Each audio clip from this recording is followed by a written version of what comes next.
ராதிகா, மேற்காசியாவில் America Iran இடையேயான அந்த போர் ஒப்பந்தம் இந்த வார இறுதியில் கையெழுத்தாவதற்கான வாய்ப்பு இருப்பதாக அமெரிக்க அதிபர் ட்ரம்ப் அறிவித்திருக்கிறார். இதையொட்டி உலகம் முழுவதிலுமே பங்கு சந்தை மற்றும் கச்சா எண்ணெய் வர்த்தகம், இது தவிர பல்வேறு பொருளாதார நடவடிக்கைகள் மீண்டும் ஏற்றம் பெற்றிருக்கின்றன.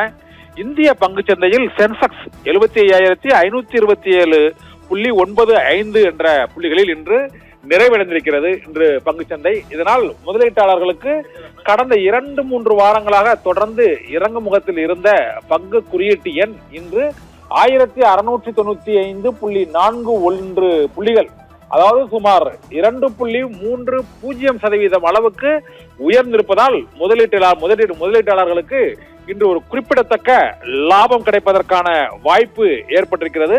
சென்செக்ஸ் 75,000 புள்ளிகளை தாண்டி இன்று வர்த்தகம் ஆவதாக அறிவிக்கப்பட்டிருக்கிறது. இதே போல இன்று நிப்டி, தேசிய பங்குச்சந்தையான நிப்டியும் 23,600 புள்ளிகள் வரை உயர்ந்து, அதாவது இந்த முறை கிட்டத்தட்ட 400 புள்ளிகளுக்கும் அதிகமாக நிப்டியும் உயர்ந்திருக்கிறது, சென்செக்ஸும் உயர்ந்திருப்பதால் இந்திய பங்குச்சந்தை ஏறுமுகத்தில் இருக்கிறது. மும்பை பங்குச்சந்தையில் சென்செக்ஸ் கிட்டத்தட்ட 1695 புள்ளிகள் உயர்ந்து 75,000 புள்ளிகளில் வர்த்தகமாகிறது. இதே போல தேசிய பங்குச்சந்தையானது 461 புள்ளிகள் வரை உயர்ந்து 23,632 புள்ளிகள் என்ற அளவில் வர்த்தகம் ஆவதாக இன்று க்ளோசிங் பெல், இன்று பங்குச்சந்தை வர்த்தகம் நிறைவடையும் போது நிப்டி மற்றும் சென்செக்ஸ் ஆகிய இரண்டும், சென்செக்ஸ் 75,000, நிப்டி 23,000 புள்ளிகளை தாண்டி வர்த்தகம் ஆவதால் முதலீட்டாளர்களுக்கு இப்போது மீண்டும் நம்பிக்கை துளிர்த்திருக்கிறது.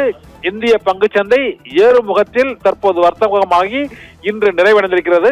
ஒரே நாளில் சென்செக்ஸ், நிப்டி இரண்டுமே கிட்டத்தட்ட 2% அதிகமாக அந்த பங்குச்சந்தை குறியீட்டு எண் அதிகரித்து ஏற்றமடைந்து வர்த்தகம் ஆவதால் இப்போது சென்செக்ஸ் மற்றும் நிப்டி ஆகிய இரண்டுமே ஏற்றம் கண்டிருப்பதால் முதலீட்டாளர்கள் மகிழ்ச்சி அடைந்திருக்கிறார்கள்.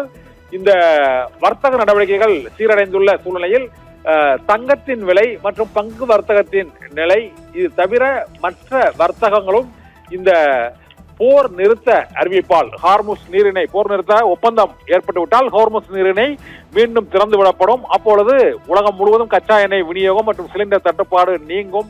இதனால் இப்போது வீழ்ச்சியில் உள்ள உணவக தொழில் முதல் பல்வேறு விதமான தொழில்களில் ஏற்பட்டுள்ள பாதிப்பு சீரடையும். அவ்வாறு சீரடையும் போது வர்த்தகமும் உயரும். இதனால் பங்குச்சந்தையில் இன்று எதிரொலித்திருக்கிறது. இந்த வாரம் முழுவதும் பங்குச்சந்தை இதனால் ஏற்றத்தில் வர்த்தகமாகும் என எதிர்பார்க்கப்படுகிறது. ராதிகா, தகவல்களுக்கு நன்றி கண்ணன்.